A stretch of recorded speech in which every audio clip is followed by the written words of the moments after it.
ಇಂದೇ ಡೌನ್ಲೋಡ್ ಮಾಡಿ ಮತ್ತು ನಿಮ್ಮ ನೆಚ್ಚಿನ ಶೋಗಳನ್ನ ಆನಂದಿಸಿ. ಸರ್, ನಾನು ಪ್ರತಿ ಸಲ ಹೆರಿಗೆ ರೂಮಲ್ಲಿದ್ದಾಗ ಅಲ್ಲಿ ಮಗು ಹುಟ್ಟಿದಾಗ ನಾನು ಫಸ್ಟ್ ಟೈಮ್ ಹೆರಿಗೆ ನೋಡಿದೆ ನೆನಪಾಗುತ್ತೆ. ಯಾಕೆ ಗೊತ್ತಾ ಸರ್, 9 ತಿಂಗಳು ಮಗುನ ಹೊಟ್ಟೆಲಿಟ್ಕೊಂಡು ಆ ಮಗು ಬಗ್ಗೆ ಕನ್ಸು ಕಟ್ಕೊಂಡು ಅಮ್ಮ ಮೊದಲನೇ ಸಲ ಮಗು ನೋಡಿದಾಗ ಅವಳ ಕಣ್ಣಲ್ಲಿ ಪ್ರೀತಿ ಬಿಟ್ರೆ ಬೇರೆ ಏನೂ ಕಾಣಿಸಲ್ಲ ಸರ್. ಮೊದಲನೇ ಸಲ ಮಗುನ ಹಿಡ್ಕೊಳ್ವಾಗ ಆ ದೇವ್ರೇ ಬಂದ್ರು ಅಷ್ಟು ಖುಷಿ ಪಡಲ್ಲ, ಅಷ್ಟು ಖುಷಿಯಾಗಿರ್ತಾಳೆ ಅಮ್ಮ. ಹೆರಿಗೆ ಅಂದ್ರೆ ನೀವ್ ಹೇಳ್ದಂಗೆ 2 ಜೀವಗಳು ಹುಟ್ಟೋದಲ್ವಾ ಸರ್, ಅಮ್ಮ ಮತ್ತೆ ಮಗು.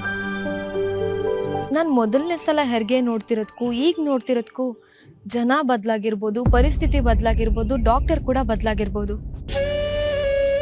ಆದ್ರೆ ಪ್ರತಿಯೊಬ್ಬರ ಅಮ್ಮಂದಿರ ಕಣ್ಣಲ್ಲೂ ಕಾಣಿಸೋ ಪ್ರೀತಿ ಒಂದೇ ಸರ್. ಎಲ್ಲ ಅಮ್ಮಂದಿರು ಅದೇ ಸಾರ್ಥಕತೆಯಲ್ಲಿ ಮಕ್ಕಳನ್ನ ನೋಡ್ತಾರೆ.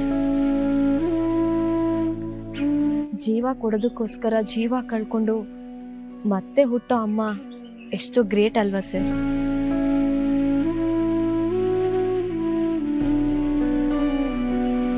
ಅಂದಮೇಲೆ ನಿಮ್ಮಮ್ಮನೂ ಗ್ರೇಟೇ ಅಲ್ವಾ ಸರ್.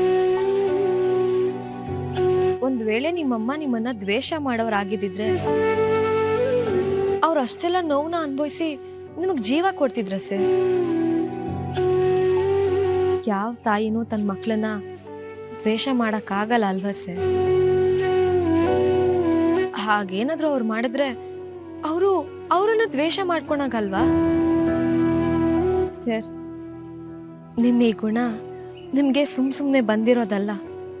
ಮಕ್ಕಳು ಯಾವಾಗ್ಲೂ ಅಮ್ಮನ ಗುಣನೇ ಹೊತ್ಕೊಂಡು ಬೆಳಿತಾರಂತೆ. ನೀವಿಷ್ಟು ಒಳ್ಳೆಯವರಿದ್ದೀರಾ ಅಂದ್ರೆ ನಿಮ್ಮಮ್ಮ ಕೂಡ ನಿಮ್ ತರಾನೇ ಇದ್ರು ಅಂತ ಅರ್ಥ ಅಲ್ವಾ. ಹಾಗಿದ್ಮೇಲೆ ಅವರು ನಿಮ್ಮನ್ನ ಎಲ್ಲೋ ಬಿಟ್ಟೋಗೋದಕ್ಕೆ ಹೇಗ್ ಸಾಧ್ಯ?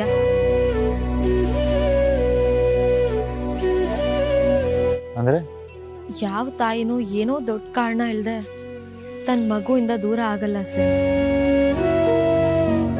ಯಾವ ತಾಯಿನೂ ದ್ವೇಷಕ್ಕೋಸ್ಕರ ಅಂತೂ ಖಂಡಿತವಾಗ್ಲೂ ಬಿಟ್ಟೋಗಿರಲ್ಲ. ಹಾಗಾದ್ರೆ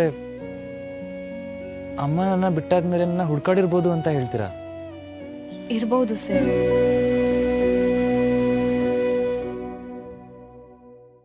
ಕರ್ಣ,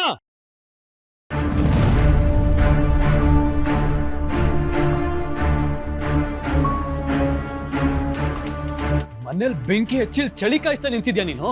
ಎಲ್ಲಿ ಬಿಡ್ತೀಯ ನಿನ್ ಬುದ್ಧಿನ? ಜೊತೆಗೆ ಇವಳು ಬೇರೆ ಇದ್ದಾಳೆ, ಬೇರೆ ಏನೋ ಪ್ಲಾನ್ ಮಾಡ್ತಿದ್ದೀರಾ? ಸಂಜು, ವಿಷಯ ಏನೇ ಇದ್ರು ನನ್ನ ನಿನ್ನ ನಡುವೆ ಇರಲಿ, ಇವ್ರನ್ನ ಮಧ್ಯ ತರದ್ ಬೇಡ. ಓಹೋ, ಇವಳನ್ನ ವಹಿಸ್ಕೊಂಡು ಮಾತಾಡ್ತಿದ್ಯಾ? ನನಗೆ ಇವಳಿಂದ ಏನೂ ಆಗ್ಬೇಕಾಗಿಲ್ಲ. ಸಂಜು ಜೊತೆ ನಾನು ಮಾತಾಡಬೇಕು, ಸೊ ಪ್ಲೀಸ್. ಏನ್ ಬೇಕಾಗಿಲ್ಲ, ಇವಳು ಇಲ್ಲೇ ಇರಲಿ, ನಾವೇ ಆಚೆ ಹೋಗ್ತೀವಿ.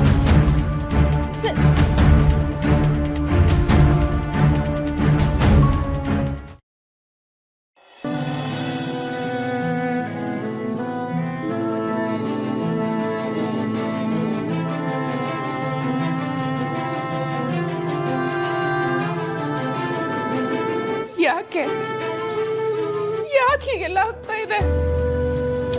ಕರುನಾಡ